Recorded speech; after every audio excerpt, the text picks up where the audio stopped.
오늘 하나님 말씀을 먼저 봉독합니다. 로마서 8장 12절부터 14절까지의 말씀을 봉독하고 미리 올라오십시오. 찬양, 준비한 찬양 특송을 올려드리겠습니다. 로마서 8장 12절에서 14절 신약성경 249페이지입니다. 찾으셨으면 우리 한 목소리로 본문을 봉독하겠습니다. 그러므로 시작. 그러므로 형제들아 우리가 빚진 자로 돼 육신에게 져서 육신대로 살 것이 아니니라. 너희가 육신대로 살면 반드시 죽을 것이로되 영으로서 몸의 행실을 죽이면 살리니 무릇 하나님의 영으로 인도함을 받는 사람은 곧 하나님의 아들이라. 아멘. 오늘 저는 하나님의 영으로 인도함을 받는 삶, 하나님의 영으로 인도함을 받는 삶, 이런 제목으로 말씀을 나누기 원합니다. 지난 주일날 성령님을 믿습니다라는 제목으로 말씀을 나눴습니다. 성령님은 우리 주 예수님께서 이 땅에서의 모든 사역을 마치시고 떠나가시면서 우리에게 보내주시는 또 다른 보혜사. 그렇기 때문에 참된 기독교 신앙은 뭐냐? 막연하게 하나님을 믿는 게 아니라, 막연하게 예수님을 믿는 게 아니라 성령님이란 분을 가까이 하고 성령을 경험하면서 살아가는 성령 충만의 신앙인 줄 믿습니다. 아멘. 성령 충만이 기독교의 중요한 요소인 이유는 성령이 보혜사이기 때문에. 그런데 성령 충만의 삶이 뭐냐? 우리는 성령 충만해라 그러는데 성령 충만의 핵심이 뭐냐 물어보면 그거는 성령님이 이제 우리의 각 사람의 공동체의 모든 것을 친히 인도하시는 대로 기꺼이 따라가는 분별과 순종. 따라합니다. 성령 충만은 인도를 받는 것이다. 성령의 인도를 받으려면 분별을 해야 되고 순종을 해야 됩니다. 아멘. 성령님에 대한 큰 오해, 자꾸 발생하는 오해는 뭐냐? 성령님을 단순히 에너지, 힘, 어떤 능력, 차원, 자원 이렇게 착각을 해서 내가 자꾸 성령을 끌어당겨서 사용하려고 그러는 거예요.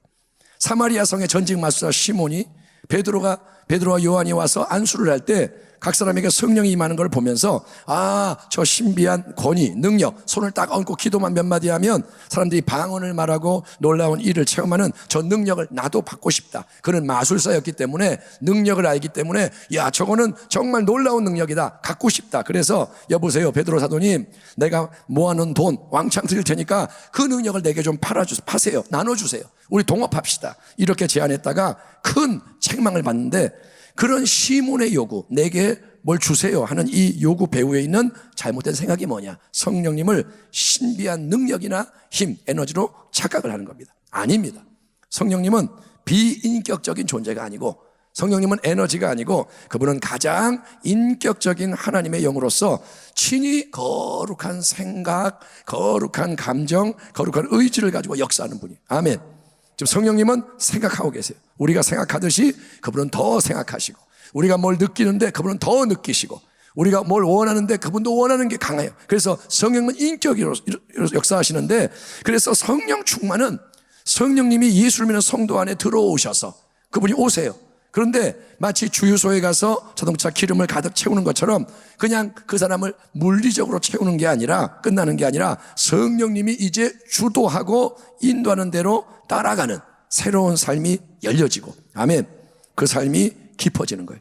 성령님이 인도하는 것을 경험하는 게 자꾸 커지는 거예요. 아멘. 처음에는 잘 모르지만 이거구나, 이것도 성령님의 역사구나, 이거는 내가 한 거고 이거는 성령님이 하는 거구나, 이렇게 자꾸 깨달아가는 거예요.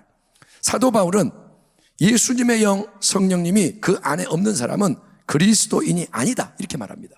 굉장히 단호하게 말하는 게 뭐냐? 만일 너희 속에 하나님의 영이 거하시면 너희가 육신에 있지 아니하고 영에 있나니 누구든지 그리스도의 영이 없으면 그리스도의 사람이 아니라, 그리스도인이 아니라 이거예요. 당신이 진정으로 예수님을 구주로 영접을 했다면 성령님은 그리스도의 영이기 때문에 당신 안에 들어오시는 것을 믿으시기 바랍니다. 예수님은 이제 몸으로 오는 게 아니라 영으로 오시는 거예요. 아멘. 그리스도의 영 성령님이 와서 함께하는 걸 믿으십시오. 당신은 예수를 영접한 사람은 그리스도의 영이 있는 거예요. 아멘. 없으면 큰일 나요. 없으면 가짜인 거예요. 당신은 그리스도의 영이 있는 걸 믿으시기 바랍니다. 그렇지만 이제 중요한 거는 성령님이 내 속에 들어오셨으니까 나는 됐다, 이제 내 삶은 다 보장이 됐다, 천국 갈 일만 남았구나, 이게 아니라 성령님이 그 안에 들어오시는, 거하시는 인생은 성령이 에너지가 아니라 살아계신 거룩한 인격이기 때문에 이제 그분의, 내 안에 계신 그분의 인도함을 받는 삶으로 훈련이 되어야 되는 겁니다. 아멘. 이제는 내가 사는 게 아니라 성령을 따라 살아가는 거예요. 그 훈련, 성령의 인도받는 훈련의 핵심은 뭐냐? 사도 바울은 오늘 본문에서 이렇게 말씀합니다. 그러므로 형제들아, 우리가 빚진 자로 돼 육신에게 져서 육신대로 살 것이 아니라, 새 번역 성경으로 이 구절을 읽어보면 이렇습니다. 그러므로 형제 자매 여러분, 우리는 빚을 지고 사는 사람들이지만 육신의 빚을 진 것이 아닙니다. 우리는 육신을 따라 살아야 할 존재가 아닙니다. 이 육신을 따라 사는 존재가 아닙니다. 왜냐? 예수님을 주님으로 영접했고 그분의 영인 성령님이 우리 안에 들어오셔서 함께하기 때문에. 아멘. 이제는 내가 주인이 아닌 거예요. 육신대로 내 마음대로 사는 게 아니다. 그러면서 하는 말이, 너희가 육신대로 살면 반드시 죽을 것이로되 영으로서, 성령으로 몸의 행실을 죽이면 살리니 무릇 하나님의 영으로 인도함을 받는 사람은 곧 하나님의 아들이라. 아멘. 예수님을 영접했고 성령님이 우리 안에 들어오셔서 거하십니다. 그래도 우리 안에는 여전히 육신의 정욕, 안목의 정욕, 이생의 자랑, 과거에 우리의 삶을 좌지우지했던 욕망, 충동, 상처, 습관, 이런 처리되지 않은 옛 악한 힘이 계속 역사해요. 우리 안에는 그게 남아있다, 이거 배어있어요. 마치 담배를 끊어도 니코틴이 배어있는 것처럼 우리가 성령을 받아도 이게 다 갑자기 천사처럼 바뀌는 게 아니라 옛날 게 우리 안에 남아있어요. 생각 속에, 감정 속에, 어디 깊은 곳에. 그래서 그냥 내 마음이 이끄는 대로 생각하고 말하고 행동하게 되면, 그게 뭐냐? 육신대로 살면 죄의 역사를 절대로 이기지 못해요. 제가 목사라도 제가 제 마음대로 살면 죄를 안 질 수가 없어요. 누가 뭐라 그러면 밉고, 그건 육신의 마음이잖아요. 그러니까 내 마음대로 가면 죄를 이길 수가 없고 결국은 망하고 죽는 자리로 여러분 가고 마는 겁니다. 예수를 믿어도 망하는 자가 많아요. 예수를 믿어 천국 못 가는 사람 많아요. 왜냐? 육신대로 사니까. 하지만 성령님이 우리 안에 계시고 역사하시는 것을 감지하면서, 아멘. 이제는 안테나를 밖에 세우는 게 아니라 우리 안에 딱 세우고, 성령님, 내 안에 계신 분이 어떻게 지금 역사하시는가, 이거를 감지하면서 성령이 이끄신 대로 따라가면, 그게 뭐냐? 성령의 능력으로 나 자신을 부인하는 거예요. 내 안에는 다른 마음이 있지만 성령의 능력으로 이걸 부인하고, 육신의 행실을 죽이면, 자꾸 죽여야 돼. 지혜는 뭐냐? 빨리 처리해야 돼. 아멘. 빨리 처리해야 돼. 누가 조금 밉다 그럼 빨리 처리하는 거예요. 안 그러면 이게 불이 붙어요. 막 번져가요. 두려움이 오죠. 가만두면 두려움에 휩싸요. 염려가 오죠. 빨리 처리 안 하면 염려에 사로잡혀요. 그러니까 빨리 성령의 능력으로 나 자신을 부인하고 그거를 행실을 죽이면, 그러면 우리에게는 어떻게 되냐? 하나님, 전능하신 아버지의 뜻하시고 바라시는 아름다운 일들, 우리를 위해 계획되어 있는, 교회를 위해, 이 땅과 민족을 위해 계획되어 있는 그런 일들이, 세일이 하나님의 때에 하나님의 방식으로 그분의 영광을 위해 일어나는 것을 여러분 보게 되고 간증이 넘치게 되는 줄 믿습니다. 하나님이 살아계시기 때문에 성경의 이야기는 오늘도 일어날 수 있는 거예요. 그대로. 아멘. 여러분, 철로역정이라는 책이 유명하잖아요. 철로역정, 천국 가는 순례자의 길. 그래서 이 유명한 영국의 존 버년 목사님이 왜 감옥에 들어갔냐 하면, 그 당시가 이제 영국은 성공회라는 국교만이 있었는데, 이제 이 존 버년 목사님은 개신교입니다. 우리처럼 복음을 그대로 믿는 개신교. 그래서 그가 복음을 전했기 때문에 이제 국왕의 명을 어겼다는 죄목으로 감옥에 들어가게 됩니다. 그 감옥에서 철록정을 쓰게 됩니다. 근데 번연 목사님이 얼마나 신실한 사람인지 이 옥사장, 감옥의 책임자가 감동을 받은 거예요. 야, 참 훌륭한 분이구나. 그래서 어느 날 윗사람 모르게 옥문을 딱 열어주면서 하는 말이 뭐냐? 목사님, 많이 힘드시죠? 잠시 집에 한번 갔다 오세요. 아내도 보고 오시고 가족도 만나고, 제가 목사님을 너무 좋아해서 식구 한번 만나고 오세요. 제가 몰래 이렇게 허락을 해드릴게요. 호의를 베풉니다. 번연 목사님이 감사합니다. 그러고 갔어요. 근데 조금 가다가 갑자기 이제 시간이 얼마 안 되는데 목사님이 빨리 들어오는 거예요. 그래서 이 옥사장이 놀래가지고, 목사님 왜 이렇게 빨리 오세요? 집에 안 가는 거예요? 그랬더니 목사님 하는 말이, 당신의 호의가 고마워서 저도 집에 가고 싶어서 가다가 갑자기 성령이 인도하는 길이 아니라는 게 느껴졌습니다. 이거는 성령님이 기뻐하는 게 아닌 거를 제가 느꼈기 때문에 그냥 돌아왔습니다. 대답을 했어요. 근데 여러분, 어떤 일이 그 다음에 일어난 줄 아세요? 1시간쯤 지났을 때 갑자기 영국 국왕이 어떤 마음이 들었는지 친히 감옥에 사찰을 나와가지고 특별히 존 번연 목사님 있는 방을 딱 가서 살펴보고 아무 이상 없음을 확인하고 돌아간 거예요. 아멘.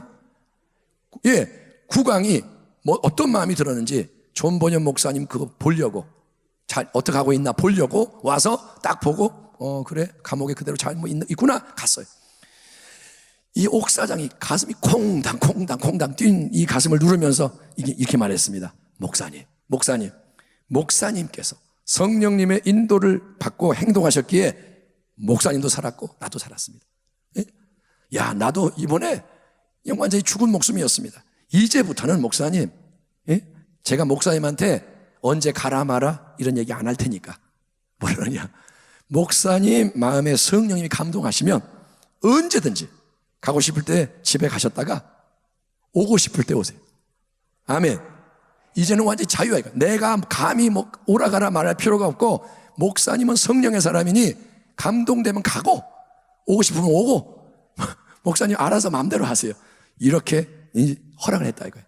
여러분, 이게 뭐냐? 성령님의 인도함을 받는 사람에게 임하는 축복인 것을 믿으시기 바랍니다. 여러분, 특별히 지금과 같은 이 마지막 때 코로나 시대 뭐 모든 거 이 나라가 어떻게 될지 정말 하나하나 모든 게 어려운 이때 마지막 때 살아가는 우리 모두에게는 이러한 성령님의 인도하심이 더 절실히 필요한 거예요. 그 전까지는 계산할 수 있고 따질 수 있고, 근데 이런 게 이제 안 돼요. 여러분, 왜냐? 우리는 내일 일을 정말 몰라요. 내일 어떤 일이 날지 몰라요. 내일 확진자가 어떻게 돼서 또 어떤 말이 떨어질지 모르고, 여러분 한치 앞을 볼 수가 없고, 그런데도 지뢰가 가득 깔려있는 그런 세상길을 우리가 전진해야 하기 때문입니다. 인생을 살아야 되잖아. 지뢰밭을 통과하지만 가야 되는 거예요. 그러니 어떻게 해야 되느냐? 성령의 인도를 받아야 되는 거예요. 아멘. 성령이 개인적으로 인도를 해야 돼요. 내가 오늘 어떻게 해야 됩니까? 우리 자녀 어떻게 해야 됩니까? 이 수많은 인생의 문제 앞에서 성령의 인도를 받아야 됩니다. 성령의 인도하심을 받으려면 성령님이 좋아하시고 기뻐하시는 영적 분위기를 장려해야 됩니다. 아멘. 성령님을 기쁘시게 해야 돼요. 그게 뭐냐? 첫째, 말씀 충만. 둘째, 기도 충만. 예배 충만. 아멘. 그리고 회개와 순종. 맨날 듣는 말이에요. 말씀, 기도, 예배, 회개, 순종. 특별히 오늘 같은 이 예배의 자리, 성령 축제 자리는 우리가 영적으로 묵어 있는 거, 굳어 있는 거, 배어 있는 거, 이런 거를 다 벗겨내고 성령님의 풍성한 임재하심을 회복할 수 있는 더없이 귀한 자리입니다. 아멘. 여러분이 집에서 어떻게 이렇게 찬양을 하고 집에서 어떻게 마음껏 부르짖습니까? 하나님이 이렇게 모이게 하셨을 때 이 자리 정말 귀한 자리니 전심으로 찬양하시고, 아멘. 전심으로 기도하시고, 짧은 시간이지만 자기를 온전히 드려 성령을 더 인정하고 환영하고 사랑하기를 축원합니다. 아멘. 그리고 중요한 거, 성령이 그냥 예배 때만 잠시 역사하는 게 아니라 삶의 매 순간 내 생각, 내 말, 내 행동을 더 강하게 두루두루 인도하시도록 의지를 발동해서 육신의 충동을 끊어야 돼요. 자꾸 내 생각은 죽여야 돼요. 아멘. 이걸 한번 해보세요. 오늘 이후로 결단하고, 그래, 내 생각은 일단 내려놓고 성령님 생각을 찾자. 그래서 내 거를 끊고 작은 감동, 내 안에 들어오는 성령의 감동이 뭔지를 깨달아 즉시 순종하기 바래요. 자꾸 기회를 주실 거예요. 여러분이 마음을 먹으면 성령의 역사가 자꾸 일어나기 시작해요. 그리고 알게 돼요. 예, 어린아이라도 하나님께 마음을 드리면 하나님이 자꾸 역사하기 시작하는 거예요. 예, 그래서 그런 일들이 일어나요. 우리 딸아이 간증을 한번 하겠습니다. 헌금을 이제 온라인 예배를 계속 하니까 헌금을 못 드렸던 거예요. 그래서 헌금을 하나님 하고 싶어요. 그럼 뭐라냐? 하나님 5만 원 헌금하게 해주세요. 그런데 옛날에 입었던 옷을 입고 가다가 주머니였는데 5만 원이 나온 거예요. 그래서 이 아이는 아는 거예요. 이거 기도 응답입니다. 아멘. 그리고 그런 일들이 자주 일어나요, 요즘. 왜? 하나님을 향해 마음을 드리기 때문에. 아멘. 성령님을 인정하세요. 그럼 그분이 개입하기 시작하세요. 우연이라 그러겠죠. 그 옛날에 네가 5만 원 넣어놓은 건 네 거야. 원래 있던 거야. 근데 그런 거 아니에요. 그게 하나님의 인도하시는 거예요. 아멘. 예, 자꾸 성령을 인정하시고 순종하십시오. 그러므로 형제들아, 우리가 빚진 자로 돼 육신에게 져서 육신대로 살 것이 아니라 너희가 육신대로 살면, 마음대로 살면 반드시 죽을 것이로되 영으로서 몸의 행실을 죽이면 살리니 무릇 하나님의 영으로 인도함을 받는 사람은 곧 하나님의 아들이라. 우리가 알거니와 하나님을 사랑하는 자, 곧 그의 뜻대로 부르심을 입은 자들에게는 모든 것이 합력하여 선을 이루느니라. 아멘. 온 세상 요동합니다. 더 요동할 겁니다. 그러나 여러분 두려워하지 마시고 성령의 인도 아래 살아가기를 축원합니다. 성령님의 내비게이션을 켜고 살아가기를 축원합니다. 그러면 하나님은 내 인생과 역사의 모든 게 합력해서 선을 이루게 하신다고 약속하시는 거예요. 성령님의 인도함을 더 원하고 따라가는 사랑하는 성도님들, 앞으로 더 그렇게 살기를 결단할 때 여러분 개인의 삶뿐 아니라 가정에, 또 여러분 범사에, 그리고 우리 순복음 부평교회가 나아가는 길 위에 모든 어려움을 넉넉히 이기고 통과하고 오직 예수님의 영광을 널리 드러내는 복된 역사가 넘쳐나게 되기를 우리의 영원한 생명과 소망 되시는 주 예수 그리스도 이름으로 축원합니다. 하나님 감사합니다. 오늘 이제 기도하고 찬양하고 기도하려고 합니다. 존 번연 목사님이 경험했던 성령님, 또 조용기 목사님이 경험했던 성령님, 지금 이 시대에도 도처에서 아름답게 역사하시는 성령님, 우리 가운데도 계시는 성령님, 더 성령님을 온전히 경험하고 인도를 받는 우리 모두가 되게 하여 주시옵소서. 넉넉히 이기리라, 넉넉히 이기리라. 주님, 성령을 의지하여 살아가게 하여 주시옵소서. 예수님의 이름으로 감사하며 기도하옵나이다. 아멘.